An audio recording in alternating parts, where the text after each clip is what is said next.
Drum বাজিয়ে নারী নির্যাতন ও নারী হত্যার প্রতিবাদে ক্ষোভে ফুঁসছে লিওনেল মেসির দেশ আর্জেন্টিনা। দেশটিতে ১৪ বছর বয়সী এক কিশোরীকে ধর্ষণ ও হত্যার ঘটনায় ব্যানার নিয়ে রাস্তায় নেমেছেন হাজার হাজার মানুষ। প্রতি ৩০ ঘন্টায় একজন নারী নিহত হন।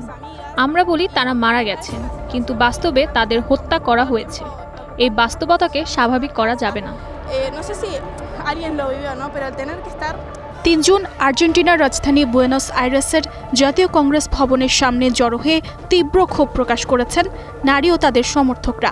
মূলত দেশজুড়ে লাগামহীন এই বর্বরতার অবসান ও দ্রুত বিচারের দাবিতে উত্তাল হয়ে উঠেছে আর্জেন্টিনার রাজপথ। বেগুনি রঙের স্কার্ফ ও কাপড় পরে বিক্ষোভে অংশ নেয় নারীরা।